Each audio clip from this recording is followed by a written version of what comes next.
CPM జాతీయ నాయకులు BV రాఘవులు media సమావేశం నిర్వహించారు. యజమానులకు అనుకూలంగా చట్టాలు రూపొందించడం అన్యాయమని, కార్మికుల హక్కులను కాలరాయడం దారుణమని బివి రాఘవులు అన్నారు. ప్రభుత్వం మెడికల్ కాలేజీలను ప్రైవేటీకరణ చేసే ప్రయత్నాన్ని విరమించుకోవాలని సూచించారు. జగన్ అడుగుజాడల్లోనే కూటమి ప్రభుత్వం కూడా నడుస్తుందని ఎద్దేవా చేశారు. వాటిని ప్రభుత్వ పర్యవేక్షణలోనే నడిపించాలని అన్నారు. సామాన్యులకు అండగా ప్రభుత్వాలు ఉండాలే తప్ప స్వార్థ ప్రయోజనాల కోసం కాదని హితవు పలికారు. పీపీపీ విధానం వెంటనే రద్దు చేయాలని, ప్రభుత్వం పెట్టుబడి పెట్టి ప్రైవేటు వ్యక్తులకు దారదత్తం చేయడం దారుణం అని అన్నారు. సంజీవని పథకం విధి విధానాలు వెంటనే బహిర్గతం చేయాలని డిమాండ్ చేశారు. ఆ పథకం గేమ్ చేంజర్ ఎలా అవుతుందో కూడా చెప్పాలన్నారు. సంజీవని అనేది గొప్ప పథకం అనేది మీరు కాదు, ప్రజలు చెప్పాలని అన్నారు. విధి విధానాలకు రహస్యంగా ఎందుకు ఉంచుతున్నారని చెప్పాలన్నారు. మావోయిస్టులను క్రూరంగా హత్య చేయడాన్ని ఖండిస్తున్నామని, చర్చించకుండా వాళ్ళని చంపడం చాలా అన్యాయమన్నారు. ఏపీలో నిరుద్యోగ సమస్య రోజురోజుకి పెరుగుతుందని, రాష్ట్రానికి వందల కంపెనీలు వచ్చాయనడం పచ్చి అబద్ధం అన్నారు. డిన్నర్లు పెడితే పెట్టుబడులు రావు, పరిశ్రమలు పెట్టడానికి అనుకూల వాతావరణం సృష్టించాలని, ఇది ప్రభుత్వ బాధ్యతని గుర్తు చేశారు. 3 ముఖ్యమైన విషయాల మీద మా పార్టీ అభిప్రాయాలను తెలియజేస్తాం. మొదటి విషయం,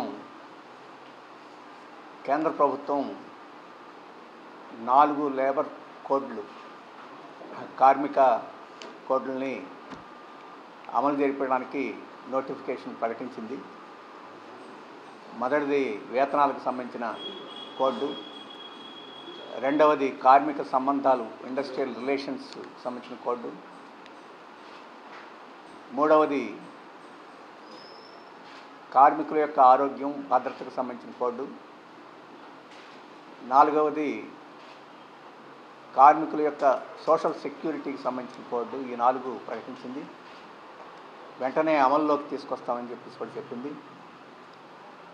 2019 నుంచి ఇటువంటి ప్రయత్నాలు చేస్తున్నా కార్మికులు తీవ్రంగా ప్రతిఘటించి, కార్మిక సంఘాలు తీవ్రంగా అభ్యంతరాలు పెట్టి,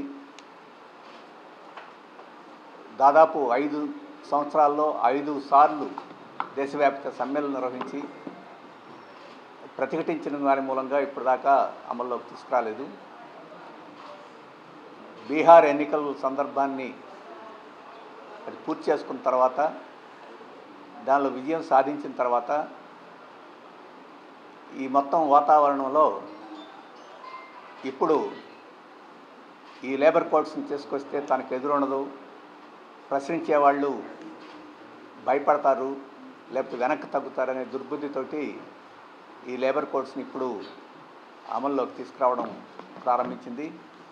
దీనికి భారత కమ్యూనిస్ట్ పార్టీ మార్క్సిస్టు కేంద్ర కమిటీ తీవ్రమైన అభ్యంతరం తెలియజేస్తుంది. ఈ చట్టాలైతే బీహార్ ఎన్నికల దాకా ఆగి ఎన్నికల్లో విజయం సాధించిన తర్వాత ఇప్పుడు ఎందుకు ప్రకటించాల్సి వచ్చింది? ఇవన్నీ ప్రశ్నలు. ఈ ప్రశ్నలకు సమాధానం చెప్పగలిగిన పరిస్థితి కేంద్ర ప్రభుత్వంలో లేదు. అందుకనే ఈ నెల 26వ తేదీన కేంద్ర కార్మిక సంఘాలు, ప్రజా సంఘాలు ఈ లేబర్ కోడ్లకు నిరసనగా దేశవ్యాప్తంగా ఆందోళన చేపట్టాయి. ఈ ఆందోళనకి భారత కమ్యూనిస్ట్ పార్టీ మార్క్సిస్ట్ పూర్తిగా మద్దతు ఇస్తుంది. రోజు వైఎస్ఆర్ పార్టీ మీద కారాలు మిరియాలు నూరే తెలుగుదేశం పార్టీ మళ్ళీ అదే వైఎస్ఆర్ పార్టీ అడుగుజాడల్లో వారి చెప్పుల్లోనే కాళ్ళు పెట్టి ఇప్పుడు రోజు నడవడానికి ప్రయత్నం చేయడం అనేది శోచనీయం. వారు చేసిన ప్రయత్నాన్ని విరమించుకొని ఈ కాలేజీలన్నింటినీ ప్రభుత్వమే నిర్వహిస్తే అది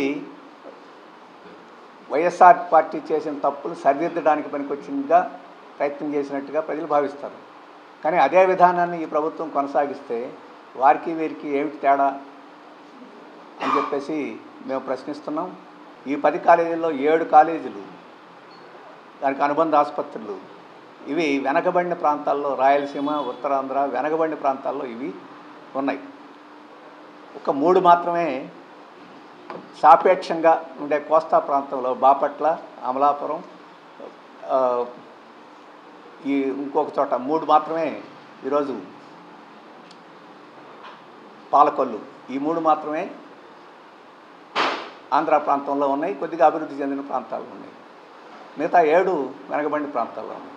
మరి అటువంటి ప్రాంతాల్లో కూడా ఈరోజు ప్రభుత్వం నిర్వహించలేకపోతే వెనకబడిన ప్రాంతాలకు ఏ రకంగా ఈ ప్రభుత్వం మేలు చేస్తున్నట్టు అని ప్రశ్నిస్తున్నాం. అందుకని ఈ పీపీపీ విధానాన్ని పూర్తిగా విరమించుకొని వీటన్నిటిని ప్రభుత్వం నిర్వహించాలని చెప్పేసి కోరుతున్నాం. అది సంజీవని పథకం. ఆయన మాటల్లో చెప్పాలంటే ఆంధ్రప్రదేశ్ ఆరోగ్య చరిత్రలో ఈ సంజీవిని పథకం ఒక పెద్ద గేమ్ చేంజర్ అని చెప్పేసి ఆయన ప్రకటించారు. ఆ గేమ్ ఏం గేమో మనకు చెప్పలా. ఆ గేమ్ చేంజరు ఎవరికో కూడా చెప్పలా. ప్రజలకి గేమా లేకపోతే పెట్టుబడిదారులకి గేమా, ఏం గేమ్ చేంజర్ అని చెప్పలా. అందుకని మేము డిమాండ్ చేస్తాం, అంత గొప్ప పథకం అయితే అంత రహస్యంగా ఎందుకు అట్టి పెట్టుకోవాలి? ఆ గేమ్ చేంజర్ పథకం ఏదైతే ఉందో సంజీవిని పథకం, ఆ పథకానికి సంబంధించిన వివరాలన్నింటినీ పబ్లిక్ డొమైన్లో ప్రజల ముందు ఉంచాలి. రహస్యంగా ఉంచాల్సిన అవసరం లేదు. అది పబ్లిక్ డొమైన్లో ఉంటే అది గేమ్ చేంజరా లేదా పెట్టుబడిదారులకు పనికొచ్చే గేమా ఏమిటనేది మాకు అర్థమవుద్ది. రెండవది ఏంటంటే ఈ సంజీవిని పథకం అమలులో టాటా గ్రూపు, బిల్ గేట్స్ వీళ్ళు ముఖ్యమైన పాత్ర నిర్వహిస్తున్నారని కూడా ముఖ్యమంత్రి గారు చెప్పారు. వారితో ఒప్పందం చేసుకున్నామని కూడా చెప్పారు. ఏమి ఒప్పందం చేసుకున్నాం?